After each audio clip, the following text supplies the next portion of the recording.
Hello, what's good? What's going on? It's Minister Webb here for another episode of the C3 Podcast. Here with Pastor Dr. Earl Grant Jr. Pastor, we've been having a great time shooting these videos and again, just going deeper into your sermons. We've been on Unshakable Faith, and today we're talking about unshakable waiting. And we're talking about Abraham and Sarah. If we ever need to talk about some waiting, we ever needed an example of waiting and what not to do when waiting, Abraham and Sarah will be a prime example of that. Yeah.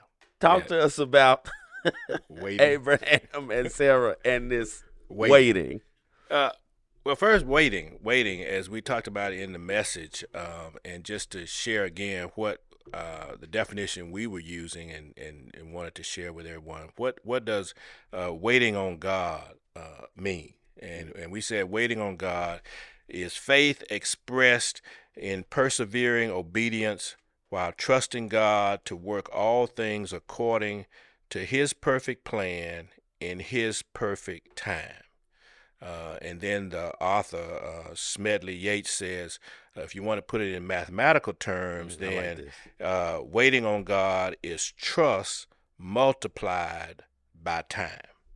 And so when we talk about waiting, different aspects of waiting on, waiting for God, it expresses our levels of trust in God. Do we trust God with confident anticipation, with eagerness for Him to move?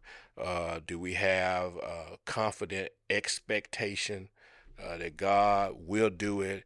And can we even be silent and still? Oh my! While God does it. And so these different things, these different little aspects about what waiting means, it's sort of what we see in this episode with Abraham and Sarah. Verse 11 and 12. Again, we're walking down Hebrews chapter 11. This is verse 11 and 12. New Living Translation. It says, "And by faith, even Sarah, who was past childbearing age, was enabled to bear children because she considered him faithful who had made the promise. And so from this one man, and he as good as dead, came descendants as numerous as the stars in the sky and as countless as the sand on the sea shore." So here, the writer in Hebrews is talking about the faith of Sarah, who was beyond the age of giving birth, but was able to give birth. Now, we also know that before she gave birth to the promise, there was some manufacturing going on, Pastor. So can you talk to us about that in this waiting? Yes, we always talk about Sarah and the fact that she tried to help God, but to give Sarah her props. Okay, give her props then. Give her props. Sarah demonstrated to us, and it's not highlighted as much, but Sarah had a following faith because she followed her husband.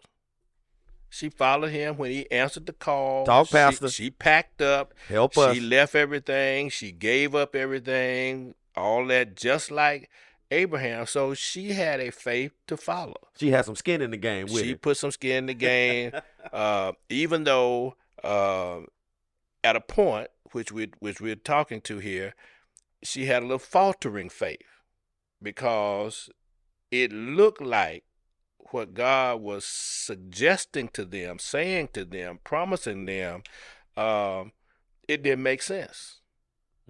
It didn't make sense that she passed childbearing age and she had been barren all her life. So it wasn't like she had this idea that she could have children. She had been barren. Now she was not only barren, but she was past any foreseeable childbearing age, and now God is saying she gonna have a child. That don't make sense. That don't make sense. And she wanted, am I even able till you do. So anyway, Because I know my body, Lord. this is what I'm bringing to the table. So again, she and Abraham decide, which many of us do, that we're gonna help God. And so You on my street, Pastor. she conscripts her handmaid Hagar and tells Abraham to go into her and so that the handmaid could have a child, and this would be the way that they would bring God's promise to pass. How you gonna try to have a baby on behalf of God? How you gonna help God? God, as the song, one of my favorite songs, he specializes in things that seem impossible. Yes, sir. So anyway, after they do that, God then comes back to them and reiterates the fact that she is going to have a child. But you gotta wait. You know, I'm gonna say this. You know, y'all. I'm gonna talk to y'all real quick. You know, we set Pastor up real good in this sermon. We sang a nice song. I don't mind waiting. I don't mind waiting. I'm talking about good, the spirit high. We singing this song about I don't mind waiting.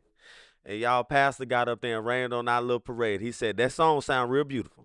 But I ain't gonna lie to you. I mind waiting. I got a problem with waiting. Y'all sounded real good when y'all sang that song, but I got a problem.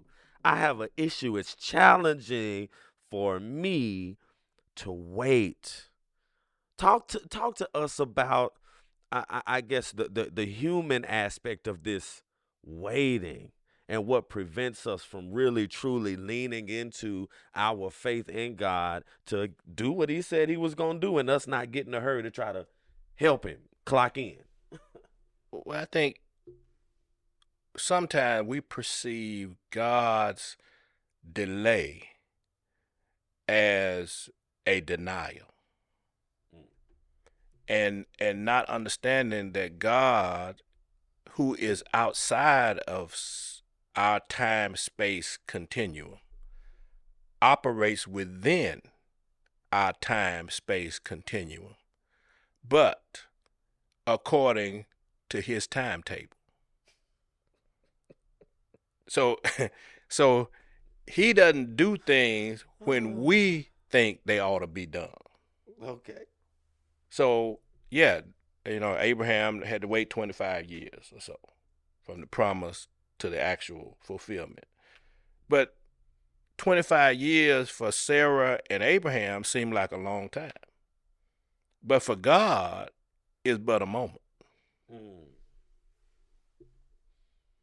But what was happening during that time was the process of developing and defining their faith.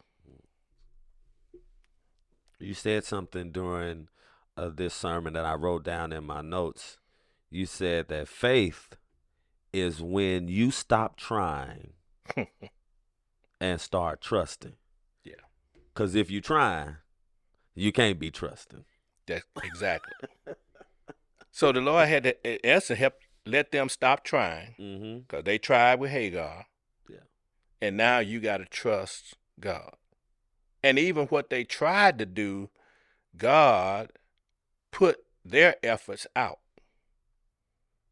because Sarah demanded that Abraham put Hagar and Ishmael out. So your trying didn't accomplish what you thought, and now God is putting it out. So what do you think it was within Sarah that made her try to help God with the promise? I think the seemingly impossibility of the God ask. God was asking, in Ezra, not really asking, he was telling them that she was going to have a child. But it seemed like it's impossible. And from a human standpoint, from a physical standpoint, yeah. But with God, Now God had even told them, is anything too hard for God? I mean, this is what God is saying to them. Is anything too hard for God? And yet we are prone to fall back to default, which is, oh, that's too hard. It's too hard. That's too hard. You I mean, in our mind, we even say that's even too hard for God. oh, That oh, we're not saying it, but our actions suggest it. That's not only hard, but that's too hard for God. Too hard for, because God, after all I done seen, after you told me to get up and move away from all I had, I still think it's. But this right here, God, you can't do this. That's a little bit too hard. And that's why I need to go and help you. Too hard. And so, Lord, we don't say this, but we suggest, Lord, I don't want you to fail, so let me help you out. I don't want your word to fail, so let me help your word come to pass. I mean, Isaiah 55:11 tells us that my word gonna go forth and not return unto me void. But we have the audacity, as I like to say, the spiritual unmitigated gall. Yes. And so that's what I see. I mean, they don't say that, and we don't say that. Oh, that's good, Pastor. But in the back of our mind, I don't want you to fail, so let me go on. So let me help you out. Let me help you out. Oh, man. Oh, that's good, Pastor. That hits you right in the gut. So if you really think about what God has already told you and shown you, and how we've gotten out of place, how I've gotten out of place to try to help God do what he said he was going to do, is like me telling him, I don't want you to fail at it, so let me go ahead and let me help you. I'm gonna move on past that, because that's gonna hurt some folk feeling when they move on. That just hurt my feelings. I ain't gonna lie to you. That just hit me right in the gut. So what are the barriers to waiting? I think part of the barrier to waiting is lack of trust. Why is it? And we'll talk about this more in the next episode. But folks, you really don't trust God. We say we do, but we tend to trust ourselves more than God. Pastor, you hurt my feelings right now, man. And so therefore, we have an aversion to waiting. And then in our contemporary culture, we're being conditioned to not have to wait. Because now everything is instant, it's quick, it's right at your fingertips. You talking real good, Pastor, because again, that trust thing, we lean on our own capabilities more than we rely on God's infinite wisdom and power to do the things that we struggle to do. Well, the wisdom writer, the familiar passage of scripture, we all know it, said, trust in the Lord with all thine heart. Lean not to thine own understanding. In all thy ways, acknowledge him, and he shall direct thy path. But how often do we lean to our own understanding? Ooh. I believe. This is what I feel. Yeah, I feel. And that's a problem right there. We talked about that previously in one of the other messages. Don't follow your heart. Anyway, trust in the Lord. Trust the Lord. Wait on the Lord. Oh, man. Wait. Demonstrate your faith by trusting that God is working it out according to his own plan in his own time. So, help me and help others who are in a space where they are believing God for something, but they have to wait. Can you give us some words of encouragement and advice, because we definitely gonna have to have a part 2 to this unshakable waiting. But can you give us some encouragement and advice on waiting when it seems like, again, the season is coming to an end? Well, the time is right now, but it's not happening for us. What would you say to us? I would say that you got to understand that waiting manifests itself in a number of ways. A lot of us can have frustrated waiting. We can get frustrated with God. We can get frustrated with the process and all this. But we still got to come back to trust God. Sometimes we can have expectant waiting. We can expect this to happen. It's not happening. We can expect it. But you still got to trust God. And then sometimes you just have to have quiet waiting. You just got to be quiet, be still, and wait on the Lord. Because George Mueller says it like this, and I'm paraphrasing what he said. When it comes to faith, you got to have, when there are possibilities for things to happen, you got to have the gift of faith. But when you're operating on the promises of God, you just need to have the grace of faith. See, when there's possibility, that means it may or may not. So you got to exercise the gift of faith. God gives you the gift of faith, that it may or may not happen, and I got to trust God with the outcome. But if he has promised it, oh my, if God has promised, if God has said this will come to pass, if he has promised that it's going to happen, it shall come to pass. So all I got to operate in is the grace of faith. And still trust God. Trust God by faith. I hope this has encouraged you to continue waiting. And I know you might mind waiting.